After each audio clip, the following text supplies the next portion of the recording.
His fingers traced the curve of her jaw, tilting her face upward until she had no choice but to meet his gaze. Those dark eyes, cold enough to freeze empires, hot enough to burn through every wall she'd ever built. "Say it again," Park Ji-hoon commanded, his voice low, dangerous, wrapped in silk and steel. Amelia's breath caught in her throat. Her back pressed against the floor-to-ceiling windows of his penthouse, Seoul's glittering skyline sprawling 50 stories below them. His body caged hers. Not touching. Not yet. But close enough that she could feel the heat radiating from him, could smell the intoxicating blend of sandalwood and power that clung to skin. "I'm not saying it again," she whispered, defiance threading through her voice even as her heart hammered against her ribs. His lips curved. Not quite a smile. Something more predatory. "You begged me once, Amelia. You grabbed my face in front of 200 people and begged me to kiss you." His thumb brushed across her lower lip, and she felt that single touch everywhere. "Don't pretend you've forgotten. That was survival." Was it? He leaned closer, his breath warm against her ear. "Then why are you still here? Why do you look at me like you're waiting for me to do it again?" She should push him away. She should run. That's what smart women did when they found themselves trapped in the lair of Seoul's most dangerous man. But Amelia had stopped being smart 3 weeks ago, the night she'd kissed a stranger and accidentally sold her soul. Before you continue watching, if you're new here and you love stories filled with drama, passion, revenge, and love that burns, hit that subscribe button and turn on notifications so you never miss an upload. Trust me, you don't want to miss what happens next. Now, let me take you back to where it all started. 3 weeks earlier, the rain hadn't stopped for 2 days. It fell in sheets over Seoul, turning the streets into rivers and the sky into a gray ceiling that pressed down on everything beneath it. Amelia Carter stood in the bathroom of a restaurant she couldn't afford, staring at her reflection in the mirror. Her braids were pulled back in an elegant updo, the kind she used to wear when she believed beautiful things could happen to her. Her dress, a deep burgundy that hugged every curve of her plus-size frame, had been purchased with the last of her savings. This was supposed to be a celebration. Her first photography exhibition in Seoul. 3 years of building a career, of escaping Atlanta and the ghost of a marriage that had nearly killed her. 3 years of healing. And then Peter had walked into the gallery. Her hands were still shaking. She gripped the edge of the sink, watching the tremor move through her fingers like an earthquake. She couldn't stop. He'd found her. Somehow, across oceans and continents, through name changes and deleted social media accounts, and a restraining order that meant nothing outside American borders, Peter had found her. "You think you can leave me?" His words echoed in her head, the way he'd cornered her near the back exit of the gallery, his smile casual for anyone watching while his hand had closed around her wrist tight enough to bruise. "You think you can just disappear?" She'd told him she would scream. He'd laughed. Said no one in Seoul would care about some Black American woman making a scene. Said he'd kill her before anyone could help. The worst part? She'd believed him. The bathroom door opened, and Amelia's heart stopped. But it was just a woman, Korean, elegant, wearing diamonds that could have paid Amelia's rent for a decade. The woman barely glanced at her before disappearing into a stall. Amelia released a breath. She needed to move. Needed to think. The back exit wasn't safe. Peter was waiting there. The front exit meant walking through the entire restaurant, past whoever Peter had brought with him. She had no one to call. No friends close enough in Seoul. No family who could reach her in time. Her phone buzzed. A text from an unknown number. "I can see you. Stop hiding in the bathroom like a scared little girl and face me. You have 2 minutes before I come in there and drag you out." Amelia's blood turned to ice. She moved. Not thinking, just surviving. Out the bathroom door, through a side hallway she hadn't noticed before. The restaurant was massive, one of those high-end establishments where the wealthy came to be seen. She passed private dining rooms with frosted glass, heard laughter and clinking glasses, the sounds of people living lives where ex-husbands didn't hunt them across continents. A door at the end of the hall. Amelia pushed through it and stepped into another world. The private room was enormous. A single long table dominated the space, surrounded by men in suits so expensive they probably cost more than her car. The air was thick with tension, with something dangerous and electric that made the hair on Amelia's arms stand up. Every head turned toward her. She froze. 20 pairs of eyes locked onto her, the black woman in the burgundy dress who had just crashed whatever meeting this was. "I'm so sorry," she breathed, already backing toward the door. "Wrong room, Amelia." Peter's voice, coming from the hallway behind her. Panic exploded through her system. She looked at the men, at the door behind her, at the narrowing options of her rapidly deteriorating situation. One man sat at the head of the table. He hadn't moved when she'd entered, hadn't flinched when the others had reached for their waistbands. He simply watched her with eyes so dark they seemed to absorb light, his face beautiful in a way that was almost cruel. He was the most dangerous person in this room. Amelia knew it the way animals knew predators. And somehow, impossibly, he was her only option. Peter was getting closer. She could hear his footsteps, his voice calling her name like she was a dog who'd slipped her leash.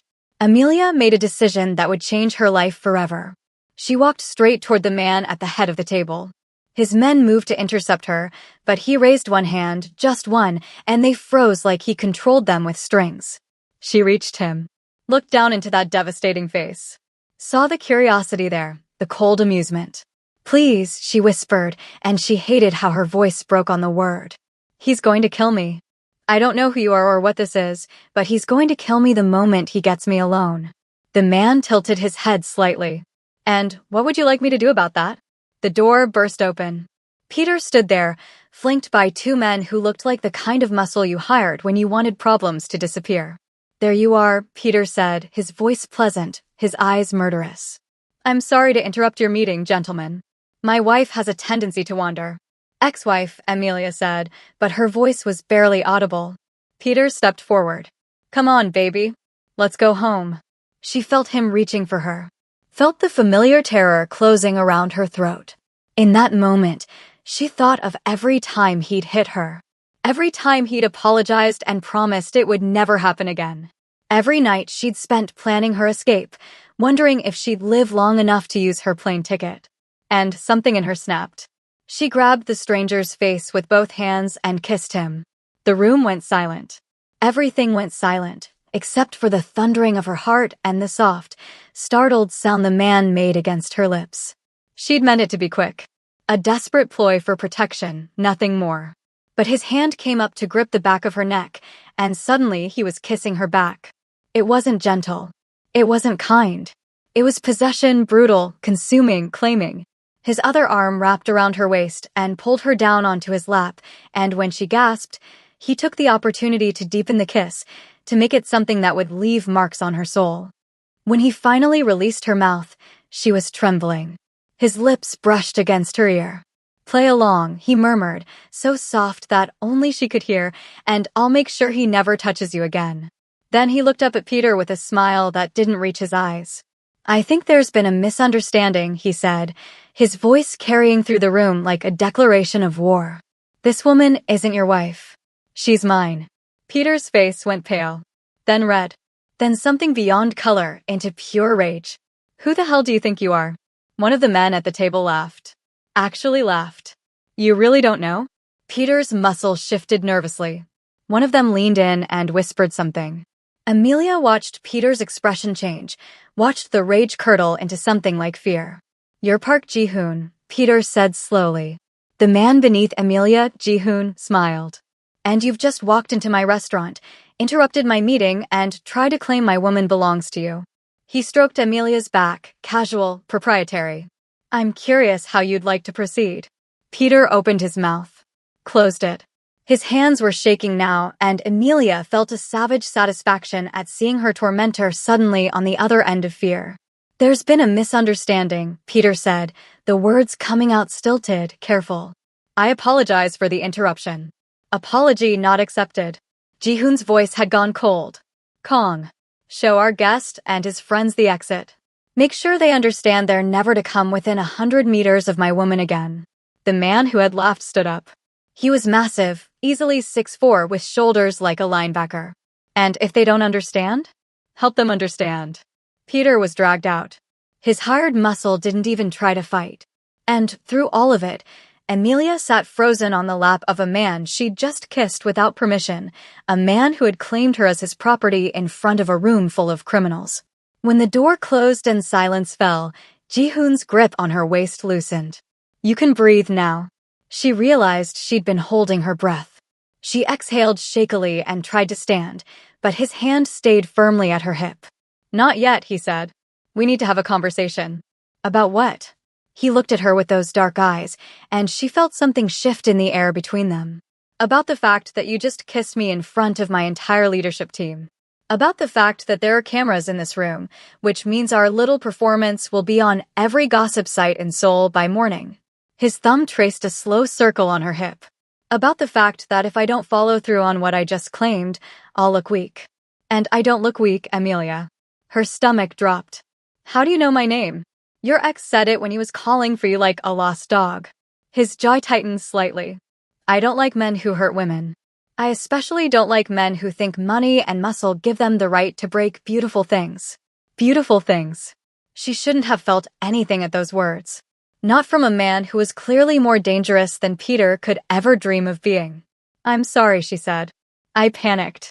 I didn't mean to get you involved in my problems, and I definitely didn't mean to. She gestured vaguely at their current position, at her body still pressed against his. Kiss me like your life depended on it? He almost smiled. Almost. Your life did depend on it. So I suppose I can understand the impulse. She needed to get off his lap. She needed to leave this room and figure out how to disappear again, how to run from Peter and now from whatever mess she'd created with this stranger. Let me go, she said. Please. I'll figure out my own problems. You don't need to. Here's what's going to happen. His voice cut through her protests like a blade. By morning, every gossip outlet in Korea will be running stories about Park Ji-hoon's mysterious new woman. Your ex will see them. His people will see them. And they'll know that touching you means going to war with me. Amelia stared at him. You don't even know me. I know that you were brave enough to walk into a room full of dangerous men and beg the most dangerous one for help. I know that you kissed me like you were drowning and I was oxygen. And I know that I haven't been this interested in anything in years. His fingers traced up her spine, and she shivered despite herself.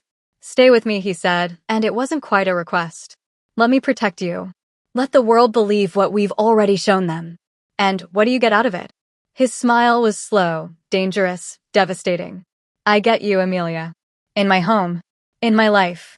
In my debt. He leaned closer, his lips brushing against her cheek. I get to find out if that kiss was desperation or if there's something more burning underneath all that fear. She should have said no. Every survival instinct she had was screaming at her to run. But she thought about Peter. About running again. About spending the rest of her life looking over her shoulder. And she thought about the way Ji-hoon had kissed her back. Like she was worth protecting. Like she mattered. Okay, she whispered. His eyes darkened with something that made her pulse race. Okay, I'll stay. I'll play along. But I have conditions. Name them. Separate bedrooms. This is an arrangement, not a relationship. And when Peter gives up and leaves me alone, you let me go. He considered her for a long moment.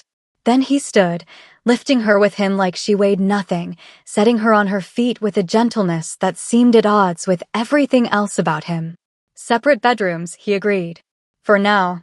The rest. He stepped back, buttoning his suit jacket with precise movements. We'll see. He extended his hand. Welcome to my world, Amelia Carter. Try not to burn it down. She took his hand. No promises. That night, she moved into the penthouse. The elevator required a special code, 17 floors above the rest of the building, accessible only to Ji-hoon and whoever he approved. The doors opened onto a space that looked like it belonged in a design magazine. Clean lines, floor-to-ceiling windows, furniture that cost more than her entire life's earnings. And everywhere, evidence of danger. Security cameras. Armed guards in the hallway. A quiet that felt heavy, watchful. Your room is down the hall, Ji-hoon said, leading her through the penthouse. There's clothing in the closet in your size. My assistant is efficient. The kitchen is stocked. You're free to move around the penthouse, but don't leave the building without security. Am I a guest or a prisoner? He stopped walking. Turned to face her. You're whatever you want to be, Amelia. But you should understand something. He stepped closer, and she forced herself not to retreat. The world now believes you belong to me. That comes with protection, yes. But it also comes with expectations. There will be events, public appearances, moments where we need to be convincing. You mean more kissing? His gaze dropped to her mouth. Among other things. Heat flooded her cheeks. This is insane. I don't know anything about you. I don't know anything about your world. Then let me teach you. He reached out and tucked a stray braid behind her ear, and the gentleness of the gesture nearly undid her. Get some sleep. Tomorrow, we have work to do. He walked away, disappearing into another part of the penthouse. Amelia stood in the hallway, surrounded by luxury and danger, wondering what kind of deal she'd just made with the devil. If you're enjoying this story, drop a comment below telling me what you think of Ji-hoon. Is he the villain, the hero, or something more complicated? And don't forget to like this video, it helps more people discover these stories. Now, let's continue. The first week was an education. Amelia learned that Park Ji-hoon ran an empire that stretched across legal and illegal territories. Real estate development that cleaned money from gambling operations. Nightclubs that served as fronts for information gathering. A shipping company that moved things customs agents preferred not to see. She learned that he was feared, genuinely, deeply feared, by everyone from street-level criminals to corporate executives. That his name was spoken in whispers. That the men who worked for him would die before betraying him. She learned that he never raised his voice. Never had to. That his anger was cold rather than hot, and it was the cold that made him terrifying. And she learned that he watched her. Constantly. With an intensity that made her skin prickle and her stomach flip in ways she refused to examine. They ate breakfast together every morning. Ji-hoon insisted on it. It's about routine, he explained on the third day, pouring her tea with hands that had probably killed people. Building intimacy. When we appear in public, we need to look like we've shared 1,000 mornings, not like strangers playing pretend. Is that why you keep asking about my childhood? I ask because I'm interested. He set down the teapot. You grew up in Atlanta. Your mother was a nurse. Your father left when you were 7. You put yourself through art school. You married Peter when you were 23 because he made you feel safe. His jaw tightened. How long did it take for him to stop pretending? Amelia's hands wrapped around her teacup. 6 months. The first time was small. He grabbed my arm too hard during an argument. He apologized. Said it would never happen again. But it did. It always does. She stared into her tea. It got worse gradually. By the time I realized how bad it was, I felt trapped. He controlled the money. The house was in his name. My friends had slowly disappeared. He'd driven them away without me noticing. And I was so ashamed. Of what? Of being the kind of woman who stayed. I'd always sworn I would never be that woman, you know? I watched my mother stay with my father while he made her small and sad, and I promised myself I'd be different. She laughed bitterly. Turns out it's not that simple.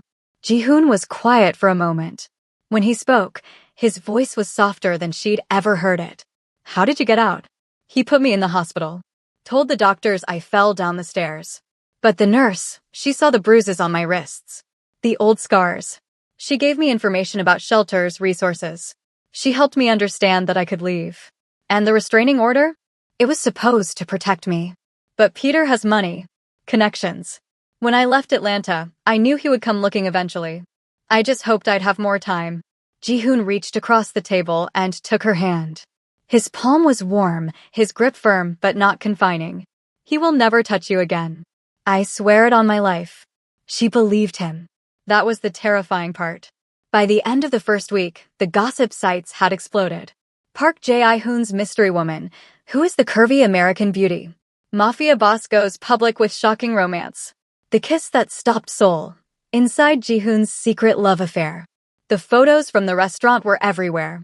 Amelia saw herself in them, saw the desperation in her eyes transform into something else the moment Ji-hoon kissed her back. They looked like lovers. They looked like they were burning for each other. And somewhere across the city, Peter was seeing them too. The threat started on day 8. Flowers delivered to the penthouse lobby. A card attached. Did you think changing men would save you? I found you once. I'll find you again. Ji-hoon read the card with an expression that made the temperature in the room drop 10 degrees. He's testing boundaries. Seeing how close he can get. What do? We send a message back. Ji-hoon pulled out his phone, typed something rapidly. Get dressed. Something stunning. We're going out. The nightclub was called Obsidian. It occupied the top 3 floors of a building in Gangnam, accessible only by private elevator. When Amelia stepped inside, wearing a black dress that made her feel powerful and exposed in equal measure, she understood immediately that this was Ji-hoon's territory. The energy changed when he walked in. Conversations paused. Heads turned. People watched with fear and fascination as the most dangerous man in Seoul moved through the crowd with his hand on the small of her back. VIP section. Champagne that cost more than her monthly grocery budget. And everywhere, cameras. Phones raised. People pretending not to stare while recording everything. Smile, Ji-hoon murmured against her ear. Look at me like you can't imagine being anywhere else. She turned to face him. He was so close enough that she could count his eyelashes, could see the faint scar near his left eyebrow, could feel his breath on her skin. Is this part of the message? She asked. This is all of the message. His hand came up to cup her face, and she leaned into his touch without meaning to. Every video taken tonight will reach Peter within hours. Every image will show him exactly what he's lost. And when he sees this, he kissed her. It was different from the first time. The first time had been desperate, survival-driven, chaotic. This was deliberate, controlled. He kissed her like he was making art, like every movement of his lips was calculated to destroy her completely. And God help her, she kissed him back. Her fingers curled into the lapels of his jacket. She pulled him closer without thinking, and she felt his smile against her mouth. The kiss deepened, became something that felt less like performance and more like confession. When he pulled away, she was breathing hard. So was he. That wasn't fake, she whispered. No. His thumb traced her cheekbone. It wasn't. Across the club, someone was definitely filming. Amelia couldn't bring herself to care. The second week brought escalation. Peter tried to have Ji-hoon killed. It was sloppy, amateur assassins hired through a chain of intermediaries, men who didn't know who they were targeting until it was too late. They were intercepted before they reached the penthouse. Ji-hoon didn't tell her what happened to them. She didn't ask. But she saw the change in him afterward. A hardness that hadn't been there before, an edge that made his men move more carefully around him. He was planning something. She could see it in the way he took meetings late into the night, in the quiet conversations that stopped when she entered the room. What are you going to do? She asked him one night. They were standing on the balcony of the penthouse, the city sprawling beneath them like a galaxy of lights. About Peter. What would you like me to do? I don't know. I've spent so long just trying to survive him that I never thought about. She trailed off. Ending him? I don't want you to kill him. She turned to face Ji-hoon. I don't want that on my conscience. Or yours. You think I have a conscience? I think you pretend not to. But I've seen how you treat your people. How you protected me when you didn't have to. You're not a monster, Ji-hoon. No matter how hard you try to convince the world otherwise. He was quiet for a long moment. Then he stepped closer, close enough that she had to tilt her head back to maintain eye contact. I won't kill him, he said finally. But I will destroy everything he has. His money. His reputation. His power. By the time I'm done, Peter Carter will have nothing left but the knowledge of what he lost when he tried to break you. And then you'll be free. His voice was rough. To leave. To stay. Whatever you want. She should have felt relief. Instead, she felt something like loss. What if I don't want to leave? The words hung between them. Ji-hoon's expression shifted surprise, followed by something heated and hungry that made her breath catch. Then you stay, he said. Not as an arrangement. Not as a performance. He cupped her face in both hands. As mine. Really mine. I barely know you. You know me better than anyone has in years. He pressed his forehead to hers. You know that I'm selfish and possessive and probably incapable of loving anyone the right way. But you also know that I would burn this city to the ground before I let anyone hurt you. Is that not enough? She should have said no. Should have reminded herself that this was temporary, that she'd promised herself she would never belong to another man again. But looking into his eyes, those dark, desperate, dangerous eyes, she couldn't find the lie. It's enough, she whispered. He kissed her like a man starving. Like she was water in a desert, like she was the first beautiful thing he'd ever seen. His hands tangled in her braids, pulled her closer until there was no space between them, until she couldn't tell where she ended and he began. When they finally broke apart, gasping, he swept her into his arms and carried her inside. "Last chance," he said, pausing at the door to his bedroom. "Tell me to stop and I'll stop." "Don't stop." She pulled his face down to hers. "Don't ever stop." The night shattered around them. By morning, everything had changed.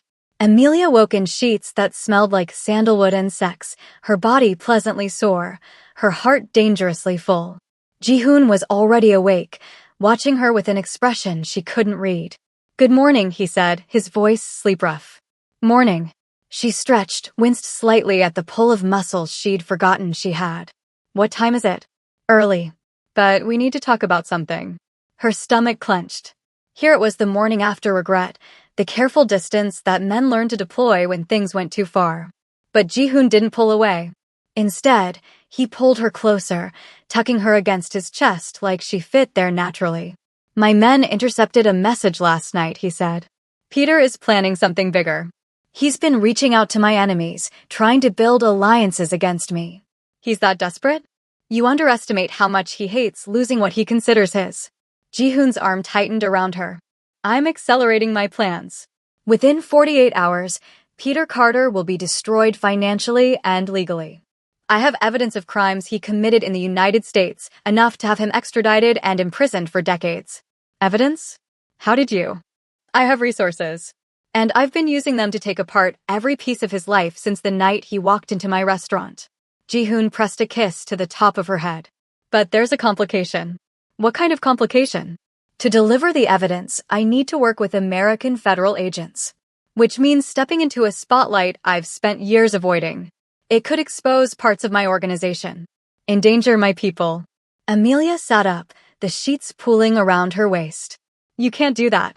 You can't risk everything just to protect you." He sat up too, facing her. "I've been running an empire for 15 years, Amelia. Building power, accumulating enemies, making myself untouchable. And in all that time, I never once found something worth risking it for." He took her hand. "Until you." "Ji-hoon, let me finish." He lifted her hand to his lips, pressed a kiss to her knuckles. "I've already made arrangements. Key parts of my operations will be transferred to trusted lieutenants. Whatever exposure happens, my people will be protected. The only one at risk is me. I can't let you. You can't stop me." His smile was sad, beautiful, resolved. "This is my choice. My risk.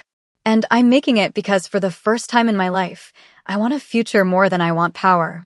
Tears pricked at her eyes. "What if something goes wrong? Then you'll be free regardless. Peter will be in prison. My people will ensure you're protected. And you can build the life you always deserved. I don't want that life. Not without you in it." He pulled her into his arms. "Then we fight. Together. And we win.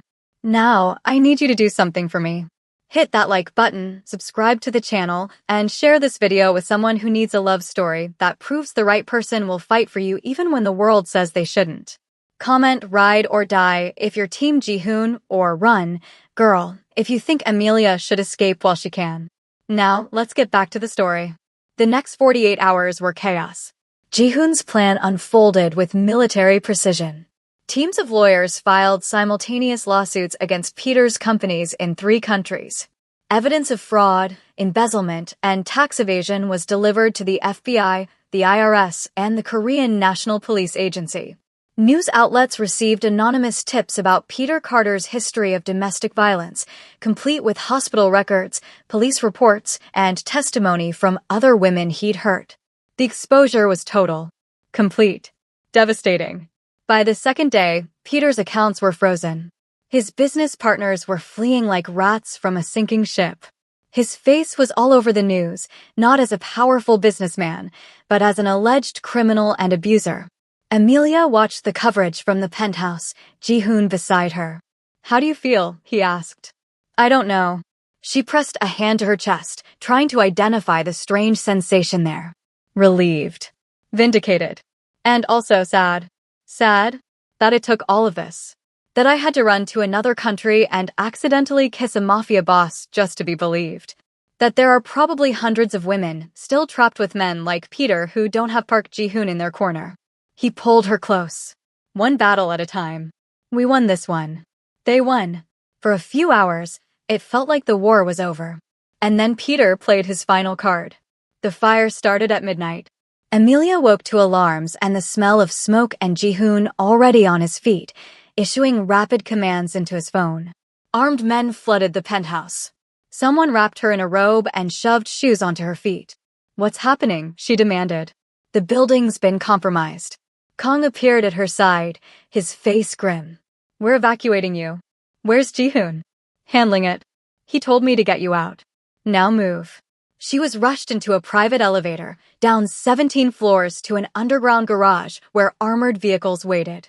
Everything happened so fast, men with guns, headlights, the screech of tires on concrete. And then they stopped. Peter stood in the middle of the exit, flanked by men with weapons, a detonator in his hand.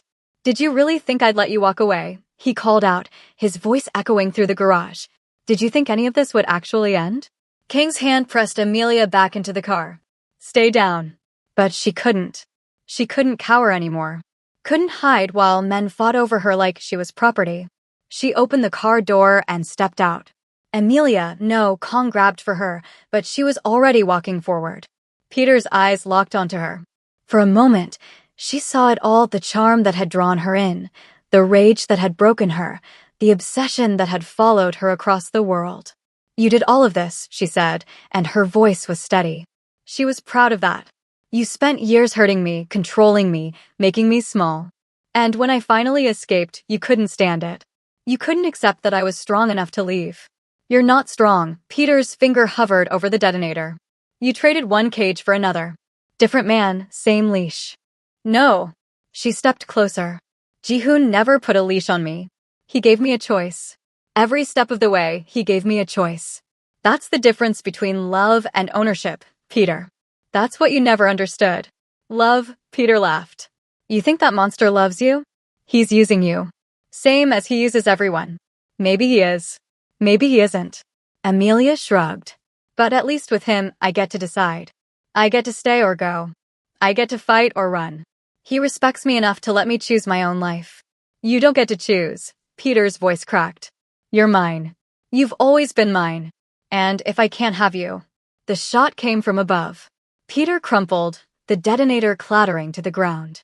His men scattered as Ji-hoon's snipers opened fire from the building's upper floors. In seconds, it was over. Ji-hoon appeared from the stairwell, walking toward her with smoke still rising from his pistol. His face was bloody. Someone had gotten in a lucky hit, but his eyes were focused only on her. Are you insane? He demanded, grabbing her arms. You could have been killed. You walked toward a man with a bomb. I had to. She grabbed him right back. I had to face him. I had to stop being afraid. Amelia, I love you. The words burst out before she could stop them. I know it's too soon. I know we've only known each other weeks. But I love you, Park Ji-hoon.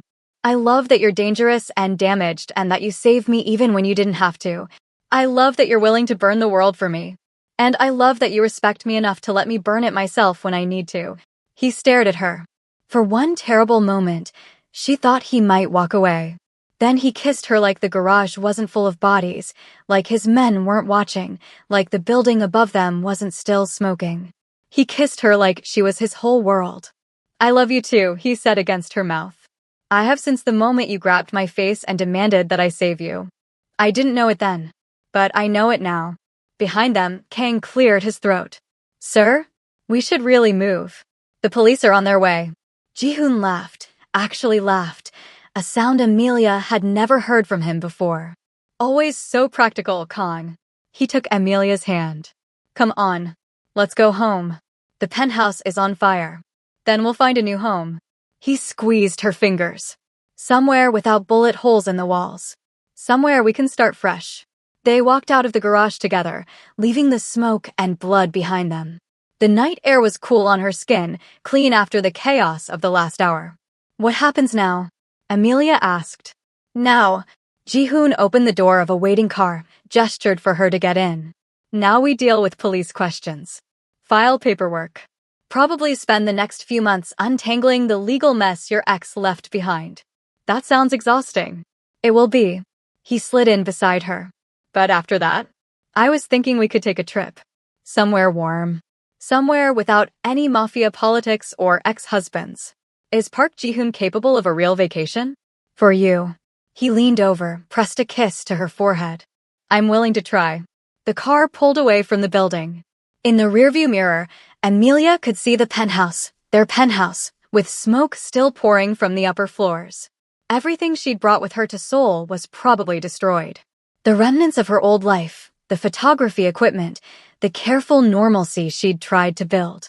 But beside her sat a man who had killed for her, who had risked everything for her, who looked at her like she was worth more than empires. Hey, she said. Thank you. For saving me. For choosing me. For. She gestured vaguely at everything. Ji-hoon's hand found hers in the darkness of the car. You saved yourself, Amelia. You just needed someone to hold the door open. 6 months later, the gallery was packed. Amelia's second exhibition in Seoul had drawn 3 times the crowd of her first. Her photographs lined the walls, images of strength and vulnerability, of love and danger, of a woman finding herself in the most unexpected places. The centerpiece was a portrait of Ji-hoon. She'd taken it early one morning, before he'd woken up completely. His face soft with sleep, the morning light turning his skin golden. He'd protested when she'd shown it to him, said it revealed too much, made him look human. That was exactly why she loved it. You've made me a spectacle, he murmured now, coming up behind her. His arms wrapped around her waist, pulling her back against his chest. You make yourself a spectacle. I just documented it. He hummed against her ear. I've been thinking. Dangerous pastime. I want to make this official. The pretending to be together. The arrangement. His hand moved to her hip, steadying her. I want it to be real. Permanently. She turned in his arms, looked up at his face, that beautiful, dangerous face she'd grown to love more than anything. Are you asking me to marry you in the middle of my gallery opening? Would you prefer a more dramatic setting? I could arrange explosions. A car chase. Perhaps another kiss in front of cameras. She laughed. I think I've had enough drama to last a lifetime. Then say yes. He pulled a ring from his pocket, a simple band with a single diamond, elegant and understated. Say yes, and I promise to spend the rest of my life giving you exactly the amount of drama you want. No more. No less. The crowd around them had gone quiet. Amelia could see phones raised, could hear whispers spreading through the gallery. Another moment that would end up on gossip sites. Another headline. But she didn't care. Because for the first time in her life, she wasn't performing survival. She wasn't pretending. She was simply standing in her own truth, with a man who loved her for exactly who she was. Yes, she said. Obviously yes. He slid the ring onto her finger, kissed her until the gallery erupted in applause. And when they finally came up for air, grinning like idiots, she realized something. She had walked into a room of dangerous men and demanded to be saved. But what she'd actually found was something better. She'd found the courage to save herself. And she'd found someone worth building a new life with. The kiss that had started as desperation had become her destiny. And she wouldn't have had it any other way. Thank you so much for watching until the end of this story. If Amelia and Ji-hoon's journey made you feel something, hope, excitement, butterflies, drop an emoji in the comments to let me know. Hit that subscribe button and turn on notifications so you never miss another story. And share this video with someone who loves love stories with a little danger, a lot of drama, and happily ever afters that are actually earned. I'll see you in the next one. Stay beautiful. Stay dangerous. And always choose the person who would burn the world just to see you smile.